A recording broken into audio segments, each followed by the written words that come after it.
Hello. In this video, you will learn how to describe each of the three JEIE concepts. Use a graphic organizer to show the relationships among the concepts and think deeply about 6 areas of focus that guide our work. I am your narrator, Dr. Antoinette Linton, and a member of the College of Education's JEIE committee here at Cal State Fullerton. Let's get started. JEIE is domain 2 of the framework we use here at CSU Fullerton. These concepts represent the professional propensities we want all educators to develop as they learn across courses and programs. The professional propensities are made up of 3 big ideas that are used across the departments. These ideas are powerful because they explain how we intentionally cultivate positive socialization, academic engagement, and effective leadership in a just education system. We hope that by applying these concepts, you will develop habits of mind for supporting and leading all students. This graphic organizer shows one way to think about JEIE concepts. We will go through the graphic and describe each one of the concepts. And we'll start with justice first. Educators cultivate justice when they first actively do not harm children. Secondly, they respond to trauma in caring and productive ways. According to Wright and Ryan, there are 2 types of trauma students can experience. Type 1 consists of events that are experienced in the short term, like natural disasters, shootings, and industrial accidents. Type 2 traumas are chronic, continuous, repeated, and long term. Examples of type 2 traumas include bullying, exploitation, harassment, or isolation at school, and extreme poverty, homelessness, or other displacements. Justice in these situations start with teachers and administrators conducting careful and sensitive assessments of students' experiences. Second, with the input and participation of parents and students and teachers, a plan of action is developed that is customized for the student's needs. This plan includes accomplishments, approaches to challenges, and recognition and application of the learner's asset. Lastly, teachers, administrators, and parents implement a plan with a goal that the student leads their own development with guidance. Notice how justice in this sense is about restoring students to a level where they can feel whole, accomplished, and self-determined. This is different than the criminal justice system's concept of justice, where there is a victim, a perpetrator, a crime, fault finding, and punishment. Justice in an educational sense is about restoring individuals to a level of self-determination, confidence, accomplishment, and belonging. What happens when we create equitable opportunities for our learners? When we focus on equity, we make sure that the conditions are beneficial to learning, health, and safety for the students.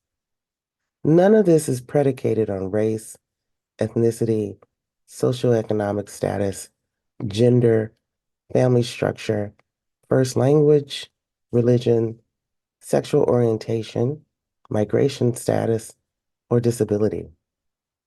Equity helps us design plans of action that include opportunities for the learner to feel accomplished and self-determined. Now let's take a look at an example of equity as a tool for cultivating self-determination. Teaching and learning from an equity stance results in the learner becoming self-determined. The goal is to support students developing confidence in their own abilities to make positive community contributions on their own terms. There are 6 areas we focus on when taking an equity stance.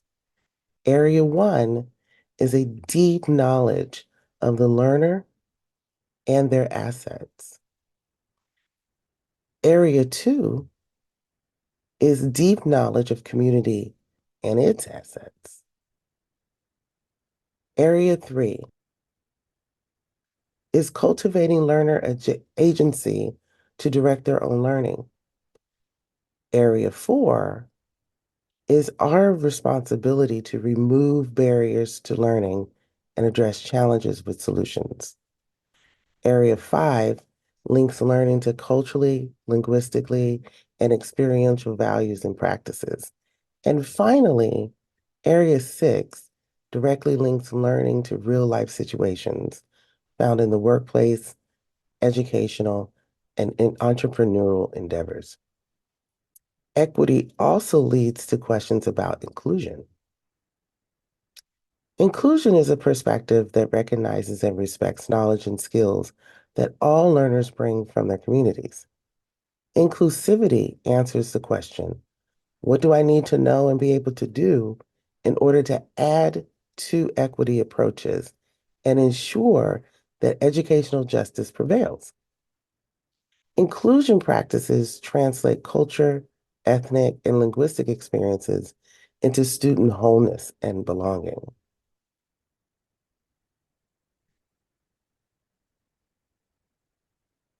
Let's examine inclusion across the 6 areas. How do we create equitable opportunities for learners? Area 1 requires that teachers and leaders encourage and demonstrate what it means to be caring, kind, respectful, and trustworthy to students. Area 2 has us cultivating feelings of belonging and connectedness to community with our personal commitment to community interest. Area 3, agency, means that we cultivate confidence, dignity, and friendliness between teachers and learners. Area 4 is support. We provide guidance, opportunities, and intergenerational connectedness of our learners. Area 5, values, requires us to actively keep track of the values and assets of our learners and make them aware of them as well. Finally, Area 6, choice, means that we have to make sure that the learner is prepared to deal with constraints in achieving their goals, and when they seem to be discouraged, we redirect and refocus them. JEIE concepts of equity and inclusion describe what we are doing to ensure justice for our learners. Educators investigate students' experiences, design a plan of action to empower them to be self-determined and whole. This results in positive socialization, academic engagement, and effective leadership. Justice is served in this manner. In this video, we described each of the JEIE concepts that make up the professional propensities of educators and ed leaders. Can you imagine? How might you use these concepts in your work? We also use the graphic organizer to show how the JEIE concepts are related. Positive socialization, academic engagement, and effective leadership are the results of a just education system. Equity describes what happens in a just system. Inclusion explains why justice happens in the educational system. There are 6 areas of focus that help guide the work: students, community, agency, support, values, and choices. Feel free to use this video as a guide as you move through the courses and develop your own professional practices. This concludes our overview of JEIE. Thank you for listening. And if you have any questions, please feel free to contact me via email. Thank you.